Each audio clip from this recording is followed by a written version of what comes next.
महाभारत एक रहस्य है। भगवान श्री कृष्ण ने महाभारत का युद्ध क्यों नहीं लड़ा, इसलिए बने रहे अर्थ के सारथी। महाभारत में भगवान श्री कृष्ण ने पांडवों का साथ दिया था। भगवान श्री कृष्ण अर्जुन के सारथी बने थे। लेकिन क्या आपके मन में भी ये सवाल आता है कि जब भगवान कृष्ण क्षण भर में महाभारत युद्ध को समाप्त कर सकते थे तो उन्होंने युद्ध क्यों नहीं लड़ा? आइए जानते हैं महाभारत के इस रहस्य का सवाल। महाभारत युद्ध की तस्वीर जब भी आपने सामने देखा होगा, उसमें भगवान श्री कृष्ण को सारथी के रूप में ही पाया गया होगा। दरअसल महाभारत के महायुद्ध से पहले ही वह महाभारत के महायुद्ध में शस्त्र नहीं उठाएंगे और न युद्ध करेंगे। पूरे महाभारत के दौरान कई विषम स्थितियां आई, लेकिन श्री कृष्ण स्थिरचित्त बने रहे और उन्होंने अपना सुदर्शन चक्र नहीं चलाया, न ही किसी से युद्ध किया। बस एक बार ही युद्ध के आरंभ में भीष्म की मनोदशा और इच्छा का सम्मान करने के लिए और अर्जुन को कर्तव्य का बोध कराने के लिए श्री कृष्ण ने रथ का पहिया हाथों में उठा लिया। ऐसे में अर्जुन ने श्री कृष्ण के चरण पकड़ लिए और श्री कृष्ण से रथ का पहिया रख देने के लिए कहा। सवाल उठता है कि आखिर श्री कृष्ण ने युद्ध न करने की बात क्यों कही? क्यों खुद को युद्ध से अलग रखा? क्यों वह महज पार्थ यानी अर्जुन के सारथी बनकर मार्गदर्शक बने रहे? आइए जानते हैं इस रहस्य युक्त सवाल का जवाब।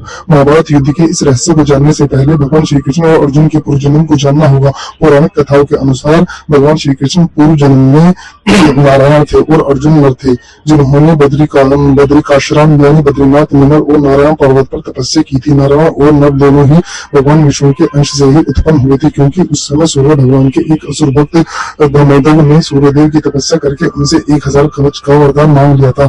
इस कवच के साथ यह भी शर्त थी 1000 साल तपस्या के बाद ही कोई इस कवच को तोड़ सकता था और जो भी इसे तोड़ता वह स्वयं भी मर जाता। इस वरदान को पाकर दामोदर अपने आप को अमर मान बैठा था और देवता और मनुष्यों पर अत्याचार कर रहा था।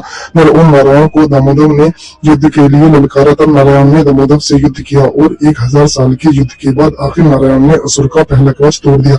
लेकिन कवच तोड़ने के साथ वह स्वयं भी मृत्यु को प्राप्त हो गए।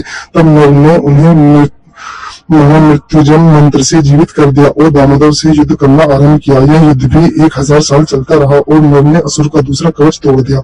इस बीच नारायण ने 1000 साल की तपस्या पूरी कर ली और दामोदर से युद्ध करने लगे। इस तरह से बारी बारी युद्ध करते हुए नर नारायण ने दामोदर असुर के 999 कवच तोड़ डाले। जब अंतिम कवच रह गया तब वह असुर सूर्यदेव के पीछे जाकर छुप गया। सूर्यदेव ने अपनी शरण में आए भक्त को नर नारायण से बचा लिया, लेकिन खुद को नर नारायण के श्राप से नहीं बचा पाए। नर नारायण ने सूर्यदेव से कहा कि आपका यह भक्त द्वापर में आपके अंश से उत्पन्न होगा, वह तब आपको अपने पुत्र की मृत्यु का शोक भोगना पड़ेगा। सूर्यदेव का यह असुर भक्त ही द्वापर में कर्ण हुआ, जो सूर्य के अंश से कवच कुंडल के साथ उत्पन्न हुआ था। नर ने 1000 वर्ष की तपस्या पूरी कर ली थी और दामोदर से अंतिम युद्ध करने की उनकी बारी थी। इसलिए नारायण ने अर्जुन से कहा था कि यह महाभारत का युद्ध तुम्हारा युद्ध है, तुम्हें ही यह युद्ध लड़ना होगा। इस युद्ध में मैं मार्गदर्शक हो ही सकता हूँ। हम इस युद्ध को जीतकर तुम्हें कीर्ति की प्राप्ति होगी और धरती का सुख प्राप्त होगा। तुम अपना युद्ध नहीं लड़ोगे तो मैं तुम्हारी मदद नहीं कर पाऊंगा, क्योंकि कर्ण का वध तो केवल अर्जुन ही कर सकते थे, क्योंकि सूर्य के वरदान के कारण दामोदर को वही मार सकता था जिसने 1000 वर्ष तपस्या की हो, और कर्ण अगर जीवित रह जाता तो महाभारत युद्ध पांडव नहीं जीत पाते। इसलिए श्री कृष्ण ने अर्जुन को युद्ध करने के लिए कहा और हम पार्थ के सारथी बने रहे। महाभारत युद्ध में भगवान श्री कृष्ण ने स्वयं युद्ध न करके अर्जुन से युद्ध के लिए आगे किया। इसके पीछे एक रहस्य यह भी है कि भगवान कहते हैं मैं तो मार्गदर्शक हो सकता हूँ, बुद्धि रूपी रथ का सारथी हो सकता हूँ, लेकिन हर व्यक्ति का जीवन में अपना अपना युद्ध होता है। जो अपना युद्ध स्वयं नहीं लड़ सकता है भगवान भी उसकी मदद नहीं करते हैं। इसलिए हमेशा यह समझना चाहिए कि जब युद्ध हमारा है तो यह हमें ही लड़ना होगा। ईश्वर हमारे बदले आकर युद्ध नहीं लड़ेंगे। अगर सत्य की लड़ाई करेंगे तो ईश्वर की सारथी बनेंगे, और अगर सत्य की ओर से युद्ध करेंगे तो वह आपके सारथी भी नहीं बनेंगे और फिर कौरवों की तरह विनाश होना तय है।